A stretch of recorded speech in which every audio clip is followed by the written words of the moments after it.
A convicted murderer wants to be let off death row because she says prosecutors hurt her feelings.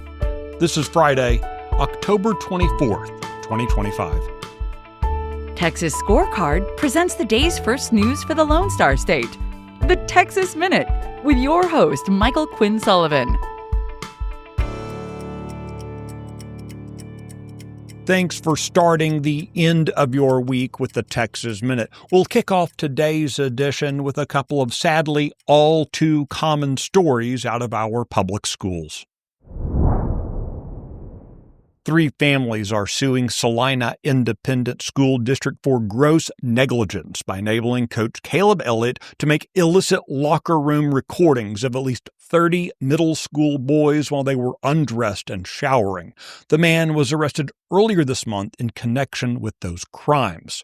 The lawsuit alleges the district was not only aware of Elliott's criminal predation of young boys, but deliberately covered it up, possibly to protect the legacy of Salina ISD's famed football program. The accused man's father is Salina ISD's head football coach and athletic director, Bill Elliott. The lawsuit cites 2 past crimes the younger coach committed involving Salina students, starting a relationship with a male student at the high school and getting caught previously placing cameras in the middle school boys' locker room. Plaintiffs allege that Salina ISD officials knew about both of those crimes but kept them quiet. The lawsuit is being brought under a new law that abolishes the sovereign immunity of public schools and professional school employees in certain sexual misconduct cases. In 2 separate criminal cases, the superintendent of the Centerville Independent School District has been charged with a felony, while another district employee is under investigation. Centerville ISD Superintendent Carol Dickey has been arrested after being indicted by a grand jury for intentionally failing to report the resignation of a coach who allegedly had a romantic relationship with a student. That coach now works 60 miles away from Centerville at Groveton ISD. Centerville trustees unanimously agreed to set aside $30,000 of taxpayer funds to pay for Dickey's legal defense on the stipulation that she be found innocent. If found guilty or if she enters into a plea deal, she'll have to reimburse the district. Meanwhile, an unnamed Centerville ISD employee has been placed on administrative leave for, quote, unprofessional conduct towards an elementary student.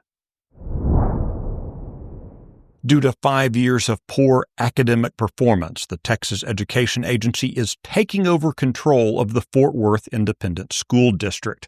While there are a variety of actions that the state agency can take to deal with the situation, Education Commissioner Mike Morath has ordered the appointment of a board of managers and a conservator to oversee the district. That's scheduled to happen next week. The Texas Minute will be right back. Every day I run into something that I'm dealing with a county judge. Judge Bray recused himself, but as we'll soon see, he couldn't resist reinserting himself into the process. Kicking the Circle, Texas Scorecard's latest documentary, will be available on October 28th at texasscorecard.com.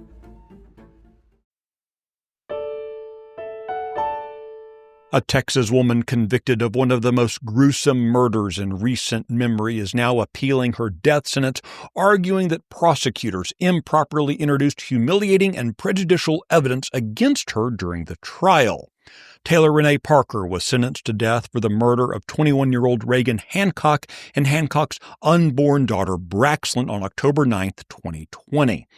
Parker brutally attacked Hancock inside her home, beating, stabbing, and strangling the young woman before using a scalpel to cut the unborn child from her womb.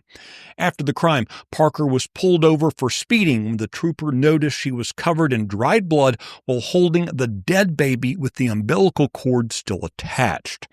Her appeal centers on jurors having heard evidence that Parker had been fat and that, quote, her stretch marks were gross. This, her attorneys assert, should have been inadmissible, being akin to racism. Parker is currently housed at the Patrick L. O'Donnell Unit in Gatesville, the primary detention facility for female death row inmates.